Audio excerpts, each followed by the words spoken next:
नमस्कार।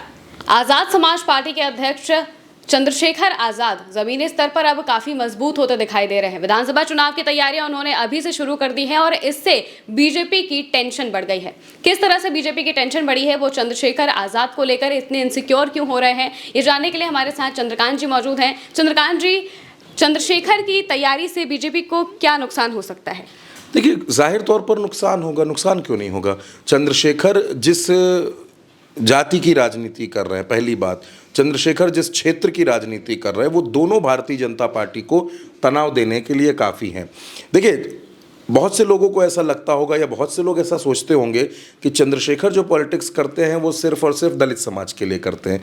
ये पूरी तरीके से गलत है, क्योंकि मैं आपको बताऊं कि चंद्रशेखर दलित, मुस्लिम और गुर्जर इस कॉम्बिनेशन पे काम कर रहे हैं और लगातार काम कर रहे हैं।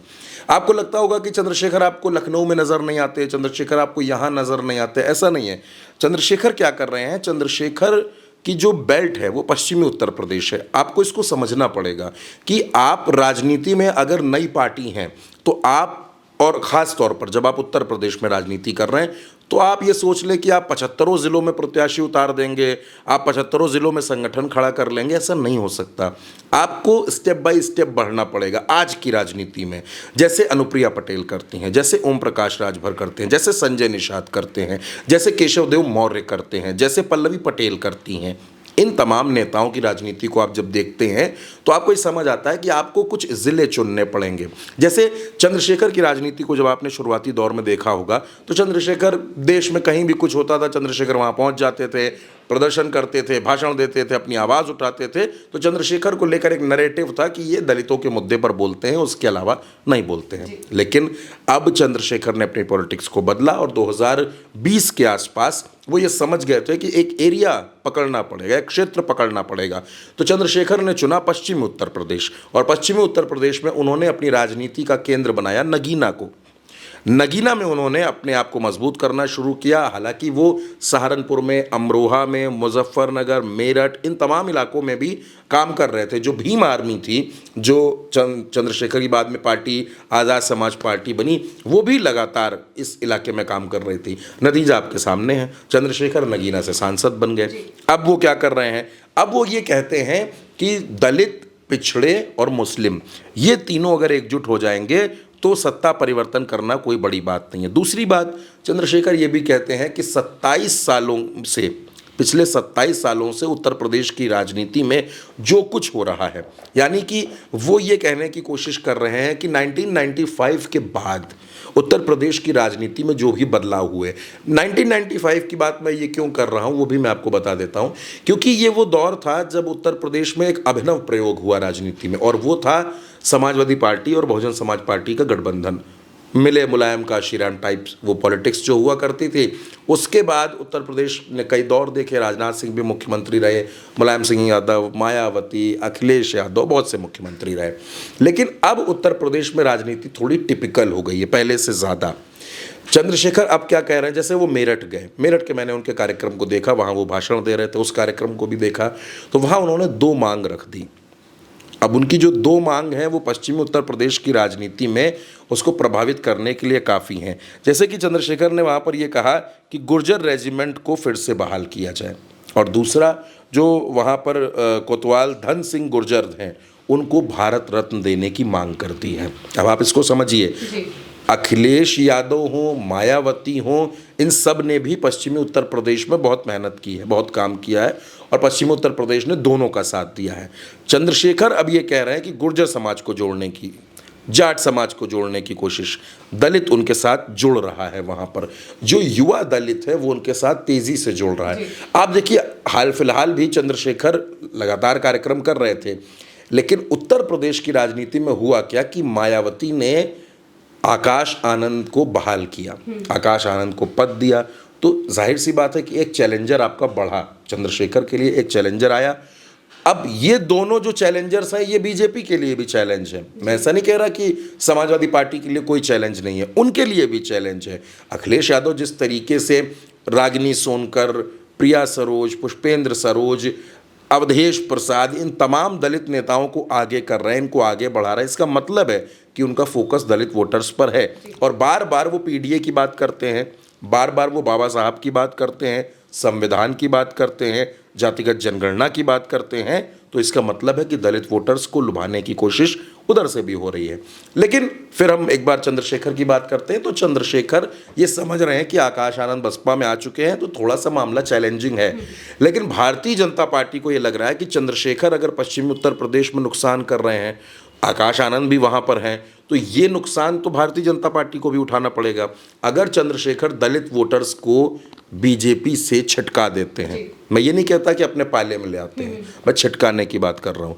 अगर दलित वोटर्स बीजेपी से छिटकता है तो वो कहाँ जाएगा? या तो वो समाजवादी पार्टी को वोट करेगा, या तो वो चंद्रशेखर को वोट करेगा, या वो आकाश आनंद को वोट करेगा। यानी 3 जगह बट भी सकता है। 2024 के लोकसभा चुनाव में दलित वोटर्स बड़ी तादाद में समाजवादी पार्टी के साथ गए। नतीजा आपके सामने था। अखिलेश यादव की पार्टी 37 सीटों पर अपने सांसद बनाने में कामयाब हो गई। और इसको थोड़ा सा और अगर मैं खोलकर आपके सामने रख दूं तो दलित वोटर्स जो थे वो इंडिया अलायंस के साथ गए, कांग्रेस के भी 6 सांसद बन गए। यानी कि और फिर उस दौर में आप देखिए मायावती का वोट शेयर का गिरना। भारतीय जनता पार्टी को फायदा कब से मिला? बड़ी तादाद में 2014 का लोकसभा चुनाव आप याद कीजिए, 2014 के लोकसभा चुनाव में बड़ी तादाद में दलित वोटर्स भारतीय जनता पार्टी से जुड़े। जब वो जुड़े तो 2014, 17, 19, 22 आपने देखा कि भारतीय जनता पार्टी कमाल करती चली जा रही थी। लेकिन राजनीति को समझने वाले जो लोग हैं उनसे एक चर्चा के दरमियान उन्होंने एक बात कही कि दलित वोटर्स की एक खासियत होती है। अब हो सकता है उनकी थ्योरी गलत हो क्योंकि राजनीति में कई थ्योरीज काम करती हैं। उन्होंने कहा कि उत्तर प्रदेश का जो दलित वोट है वो एक चुनाव में जिसको वोट कर देता है, अगले 4 चुनाव तक वो उसी को वोट करता है। 14, 17, 19, 22 ये 4 चुनाव हो गए। मतलब मैं उनकी थ्योरी से इस तार को जोड़ने की जब कोशिश कर रहा था, 24 का चुनाव आया, दलित वोटर समाजवादी पार्टी के साथ चले गए। तो इस उम्मीद में अखिलेश यादव हैं, क्योंकि थ्योरी उनको भी पता होगी, जब हम लोगों को पता है तो अखिलेश यादव तो मंझे हुए नेता हैं, उनको भी पता होगी। उसी उम्मीद में 27 का चुनाव है कि दलित वोटर समाजवादी पार्टी के साथ रहेंगे। जो बयान लोकसभा चुनाव के दरमियान बाबा साहब को लेकर, संविधान को लेकर आए भारतीय जनता पार्टी में, चाहे वो लल्लू सिंह का बयान हो, चाहे वो ज्योति मिर्धा का बयान हो, चाहे वो अनंत हेगड़े का बयान हो, इन तमाम बयानों ने भी भारतीय जनता पार्टी को बहुत नुकसान किया और बीजेपी उस बात को समझती है। चंद्रशेखर आज की तारीख में उत्तर प्रदेश में पहचान के संकट में नहीं है। अगर किसी से कहा जाए चंद्रशेखर तो वो समझता है कि हाँ चंद्रशेखर जो नगीना से सांसद है उनकी बात हो रही है। अच्छा, उनका अंदाज थोड़ा सा एग्रेसिव है, थोड़े से आक्रामक हैं, अपनी बात को आक्रामकता के साथ रखते हैं। तो वो दलित समाज, मुझे ये कहने में कोई गुरेज नहीं है, वो दलित समाज जिसने अन्याय को झेला है, जिसे वंचित, शोषित, पीड़ित कहा जाता है, जिसको पानी पीने के लिए संघर्ष करना पड़ा, चारपाई पर बैठने के लिए संघर्ष करना पड़ा, और आज भी जिसकी बारातों में मारपीट हो जाती है क्योंकि वो घोड़ी पर बैठकर ना जाए। आज भी सामंतवादी सोच उनको ये करने से रोकती है। मैं पूरी जिम्मेदारी के साथ इस बात को कह रहा हूँ कि समाज में आज भी दलित समाज का एक बहुत बड़ा हिस्सा है जो पीड़ित है, जो सामाजिक न्याय से वंचित है, और उसी की बात चंद्रशेखर कर रहे हैं। और जब उसकी बात को वो आक्रामकता के साथ करते हैं तो वो जो युवा है, जो इस बात को देखता है कि सहारनपुर में क्या हुआ, मथुरा में क्या हुआ, अलीगढ़ में क्या हुआ, या अलग अलग ज़िलों में दलितों के साथ क्या कुछ हो रहा है, तो हमको एक ऐसे नेता की तलाश है जो हमारी बात को मजबूती के साथ रखे। तो दलित समाज के लोग चंद्रशेखर के साथ जुड़ रहे हैं और ख़ास तौर पर पश्चिमी उत्तर प्रदेश में वहाँ पर जुड़ रहे हैं। तो अगर चंद्रशेखर ये कहते हैं कि हम 15 सालों का सूखा खत्म करेंगे, यहाँ का वनवास खत्म करेंगे और मजबूती से लड़ाई लड़ेंगे, पिछड़े दलित मुसलमान को जोड़ेंगे। देखिए, बात शुरू की थी अखिलेश यादव ने पीडीए की, लेकिन अब पीडीए की बात हर कोई कर रहा है। चाहे मायावती हो, वो भी बिहार जा रही हैं तो पीडीए फॉर्मूले पर जा रही हैं। चंद्रशेखर के इस फॉर्मूले को देख लीजिए, वो भी पीडीए की बात कर रहे हैं। उत्तर प्रदेश का इस बार का चुनाव मुझे ऐसा लगता है कि बहुत गेम चेंजर साबित होने वाला है।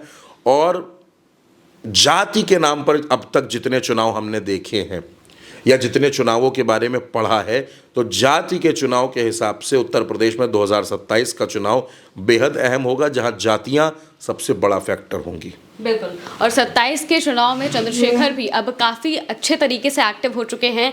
वो अपनी पैठ बनाने की पूरी तरह से कोशिश कर रहे हैं। जो भी पीड़ित हैं, दलित हैं, उन सबको साथ लेने की कोशिश कर रहे हैं। जिस तरह से चंद्रकांत जी ने बताया कि वो सिर्फ एक फॉर्मूले पर काम नहीं कर रहे हैं, बल्कि वो पीड़ित के साथ ही मुस्लिम और गुर्जर वोट को भी साथ मिलाने की कोशिश कर रहे हैं। उनका भी फायदा खुद को पहुंचाने की कोशिश कर रहे हैं। इसका कितना फायदा उन्हें लोकसभा चुनाव में मिलेगा, ये आने वाले वक्त में हमें पता चलेगा। फिलहाल के लिए बस इतना ही। मैं हूं महिमा और आप देखते रहिए भारत एक सोच।